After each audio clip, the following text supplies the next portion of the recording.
আমার স্ত্রী প্রতিদিনই আমার কাজকর্মে কোনো খুঁত পেলে চিল্লাচিল্লি করে বাড়ি মাথায় তোলে। একজন স্বামীর নিকট এই মুহূর্তগুলো যে কতটা বিরক্তিকর সেটা আমার মতো পরিস্থিতিতে কোনো পুরুষ না পড়লে কখনোই বুঝতে পারবে না।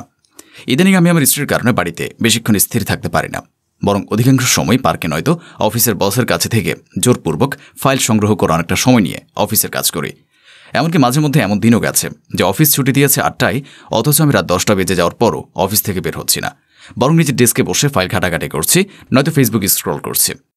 সেদিন আমার অফিসের পিয়ন অনেকটা বিরক্ত স্বরেই বলল, স্যার একটা কথা বলি, মাইন্ড করেন না। আসলে আপনি প্রতিদিনই অনেক দেরি করে বাসায় যান, অথচ অফিস ছুটি দেয় 8টায়। দেখেন স্যার, আপনার বাসা কাছে হইলেও আমার বাসা কিন্তু মেলা দূরে। প্রতিদিনই আপনার জন্য আমার বাসা ফিরতে রাত 12টা 1টা বাজে যায়। আমার বউ বাচ্চারা প্রতিদিন আমার অপেক্ষায় বসে থাকে যে আমার আবার কোনো বিপদ হইল নাকি। তাই বলতে চাইছিলাম। তার কথা সম্পূর্ণ শেষ করতে না দিয়ে আমি বললাম, ও আচ্ছা আচ্ছা, আসলে আপনার ব্যাপারটা আমার মাথাতেই ছিল না একদম। আপনি চিন্তা করবেন না, এখন থেকে আমি প্রতিদিনই ঠিক টাইমে অফিস থেকে চলে যাব। আমি যাচ্ছি তাহলে এখন। আপনি সব কিছু গুছিয়ে অফিসের মেইন গেট বন্ধ করে দিয়ে চলে যান। এই বলে সেদিন তার উত্তরের অপেক্ষা না করে অফিস থেকে বের হয়ে গিয়েছিলাম। অফিসের বসের মুখোমুখি বসে আছে। এই মুহূর্তে আমার উদ্দেশ্য অফিস থেকে 1 সপ্তাহের ছুটি নেওয়া। আমার কলিগদের মধ্যে যে কারো একদিনের ছুটি নিতে যেখানে আগা ছুটে যায়, সেখানে আমার ছুটি নেওয়া পান্তা ভাতের মতোই বলা চলে। এই কারণটাও খুবই সাদাসিধে, কেননা গত কয়েক মাস যাবৎ আমি বউয়ের ছাড়ি থেকে বাঁচার জন্য যেভাবে অফিসে অগ্রিম কাজ করে দিয়েছে, তাতে তিনি আমাকে ছুটি দিতে বাধ্যই বটে। নীরবতার ঠেলে এমডি স্যার বলে উঠলেন, কি ব্যাপার, কোনো সমস্যা হয়েছে নাকি? না স্যার, আসলে আমার 1 সপ্তাহের ছুটি দরকার ছিল। কেন, বউকে নিয়ে দূরে কোথাও ঘুরতে যাবেন নাকি? বউয়ের কথা শুনে মুহূর্তেই আমার মাথা গরম হয়ে গেল। তবু চোখ মুখে কিঞ্চিত লজ্জার আভা ফুটিয়ে তুলে বললাম, হ্যাঁ স্যার, সেরকম কিছুই। আচ্ছা ঠিক আছে, তবে 7 দিনের বেশি কিন্তু নয়। এমডি সাহেবের কথায় সায় দিয়ে আস্তে করে তার রুম থেকে বের হয়ে গেলাম।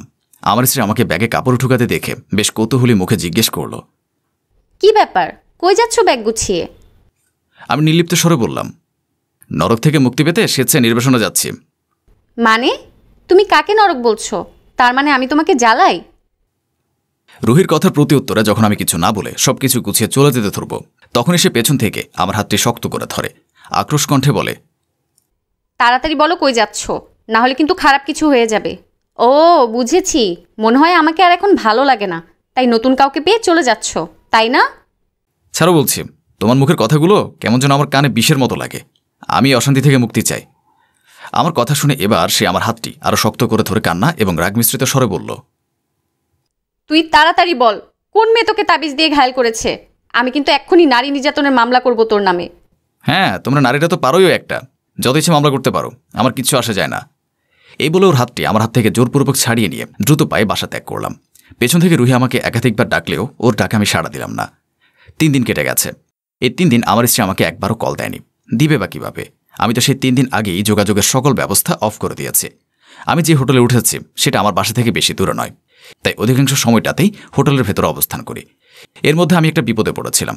আমার স্ত্রী সেখান থেকে আমাকে উদ্ধার করেছে। ডাইনিং টেবিলে আমি আর আমার স্ত্রী মুখোমুখি বসে আছি, কারো মুখেই কোনো কথা নেই। তবে আজ যদি রুহি সেই বিপদঘন মুহূর্তে থানায় গিয়ে আমাকে ছাড়িয়ে না আসতো, তবে থানা থেকে বের হওয়ার সাধ্য আমার এতটুকুও ছিল না। নীরবতার ঠেলে আমার স্ত্রী আচমকে বলে উঠল, আমি আসলে সরি, তোমার সাথে এতদিন সামান্য ব্যাপার নিয়ে কক্রোশ কণ্ঠে কথা বলা ঠিক হয়নি। রুহির এমন ক্ষমাসুন্দর বাচনভঙ্গি দেখে আমি মুচকি হেসে বললাম, না না, সমস্যা নেই। তুমি যদি আমাকে রাগ না দেখাও, তবে আমি নিজেকে শুধরাবো কিভাবে, তাই না? আর তুমি তো জানোই আমি একটু মন ভোলা টাইপের। এই ব্যাপারটা একটু ম্যানেজ করে নিও, ঠিক আছে? রুহি প্রতি উত্তরে কোনো কথা না বলে বরং মুচকি হাসে।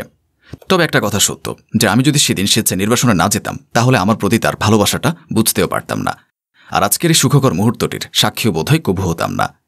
একথাও চিরন্তন সত্য যে স্ত্রী জাতি স্বামীদের প্রতি যতই রাগ কিংবা শাসন করুক না কেন, স্বামীর প্রতি তাদের ভালোবাসার মাত্রাটা যে সে সামান্য শাসনটুকুর চেয়ে বহুগুণ বেশি, সেটা বলার অপেক্ষা রাখে না। স্ত্রী জাতির মন বোঝা বড় দায়রে পাগলা।